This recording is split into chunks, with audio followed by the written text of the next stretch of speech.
They say that life imitates art, and I think we saw a case of this play out over the past week in a very high profile way. But the strange thing to me is that not enough people are talking about it, and definitely the mainstream media aren't talking about it, even though it was easily the most high profile death that we saw over the past week.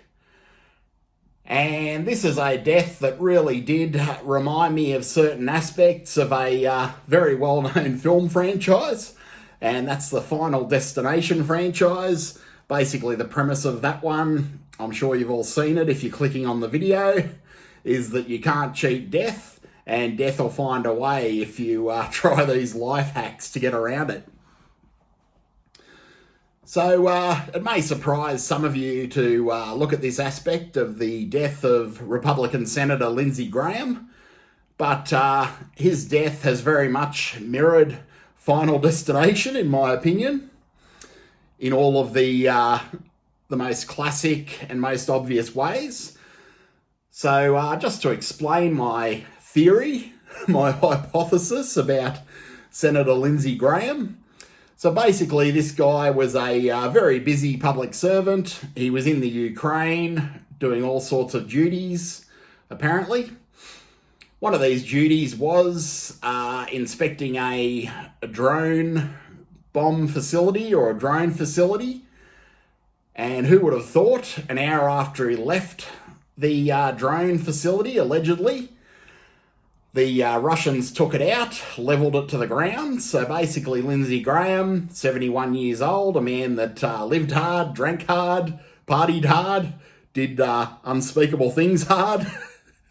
He somehow avoided death by a margin of about an hour as he left this drone factory in Ukraine and was driven in his motorcade to the next location.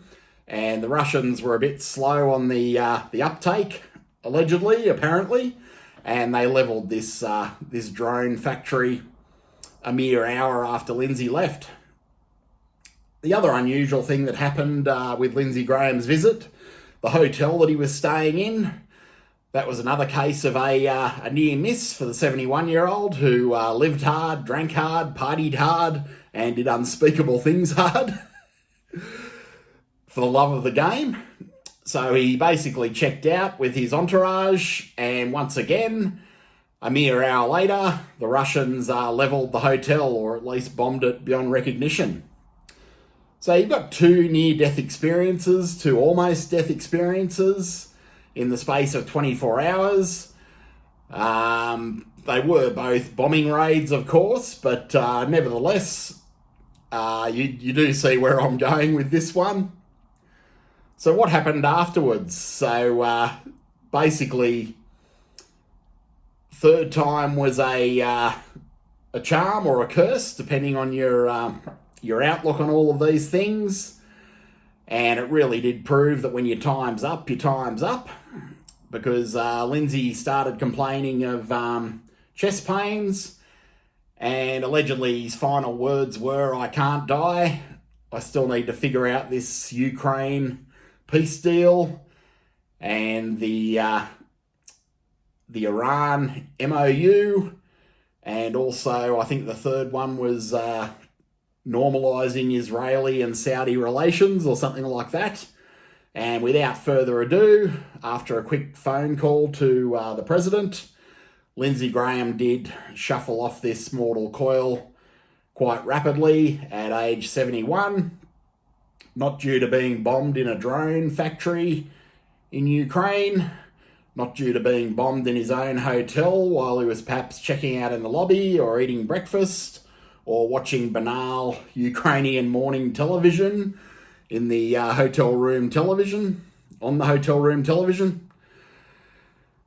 So, it was a third strike, I guess you'd call it. It was very reminiscent of the Final Destination movies, because of course, as we all remember in those, it is possible to cheat death temporarily, but literally a few seconds later, in most cases, something else does get the person.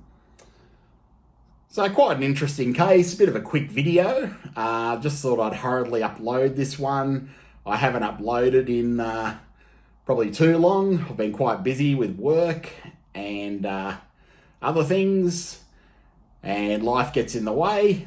But I did feel that it was important to come on and talk about this, I guess you'd say, when Final Destination becomes real, the Final Destination horror franchise, and when life imitates art, and I guess more importantly, when life and death imitates art, as we've seen in the case of Lindsey Graham. Any way you slice it, it is quite bizarre. Is it a case of purely fate, purely the sands of time, the hands of time running out for the 71-year-old senator, and it was his time to go, literally evading two near-death experiences in one day and succumbing to the third? Or do you think that it was very intentional, which it could potentially be if these allegations are true about the hotel being levelled and the drone-making facility being levelled, and these just happening to occur within a short time frame of a visiting foreign dignitary attending these areas, these sites, I guess you'd say these targets? Or do you think that this was a very meticulous plan, maybe a plan A, a plan B, and a plan C to eliminate, for the Russians to eliminate one of their enemies, one of the chain of command, or perhaps some other player in geopolitics? Who's to say? But either way, let us know in the comments. Do you think that this was a case of Final Destination, or the concept of Final Destination, becoming all too real? Or do you think that this was the end game of a assassination plot to take out a US senator? Either way, let us know in the comments, and feel free to let us know about your thoughts about this whole Final Destination concept. If you've ever heard of any cases of life imitating Final Destination, let us know in the comments, whether you've had personal ones or you've seen things happen in the news, whether you think that the Lindsey Graham situation is life imitating the art of the Final Destination franchise, or if you think this was all just a horrible coincidence. Either way, thanks for joining me. Just a quick upload, as I say. Not too planned, mainly off the cuff, but this did strike me as being quite an interesting case of all of those legends that we hear, like the many legends surrounding hangings, where someone is they attempt to hang someone 3 times and the rope keeps breaking. This case reminded me of that sort of thing. Of course, the rope didn't break on the 3rd try with in the case of Lindsey Graham, but it did heavily remind me of the Final Destination series, and even my wife mentioned the similarities, so I'm sure I'm not the only one that's noticed the similarities between the strange and unusual and unexpected death of Republican Senator Lindsey Graham and the Final Destination series that you've probably seen if you clicked on this video, and if not, they're well worth checking out, at least the first one and the latest one. So that's about all I've got. If you enjoyed this video, do a brother a favour and like, share and subscribe. And if you enjoyed it, thanks for joining me, and I look forward to seeing you next time. Take it easy.